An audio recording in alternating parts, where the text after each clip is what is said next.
Группа экспертов по соблюдению прав уйгуров, которая была основана академиками, аспирантами и докторантами из Восточного Туркестана, объявила о своем последнем докладе о притеснениях, преследованиях, преступлениях против человечности и этническом геноциде в отношении турок, проживающих в Восточном Туркестане под китайской оккупацией.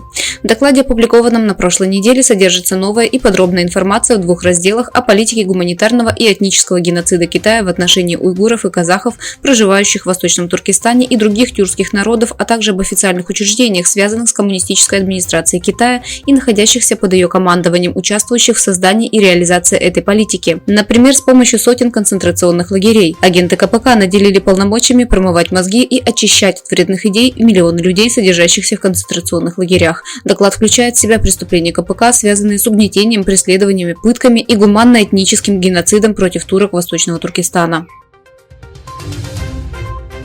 В преддверии 19-го раунда переговоров между Китаем и Индией по урегулированию пограничного спора в Гималаях ВВС Индии перебросили 68 тысяч военнослужащих и большое количество военной техники на восток региона Ладак. Согласно сообщению Hindustan Times со ссылкой на официальных лиц, которые не захотели называть свое имя, в регионе Ладак наблюдается военная активность в преддверии встречи между Китаем и Индией, которая, как ожидается, продолжится на военном уровне.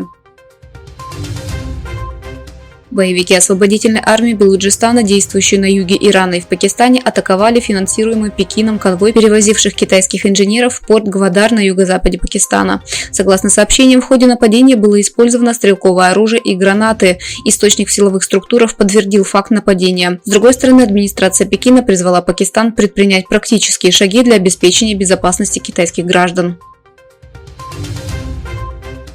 Президент США Джо Байден назвал Китай бомбой замедленного действия из-за экономических проблем страны. Байден заявил, что Китай находится в беде из-за слабых показателей роста. Выступая на мероприятии по сбору политических пожертвований в штате Юта, Байден сказал: «У Китая есть некоторые проблемы, это нехорошо, потому что плохие люди совершают плохие поступки, когда у них возникают проблемы».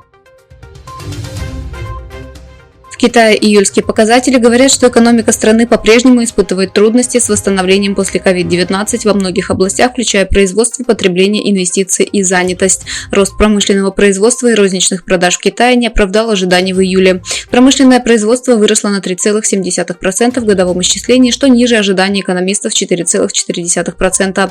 В годовом исчислении промышленное производство увеличилось на 3,8%.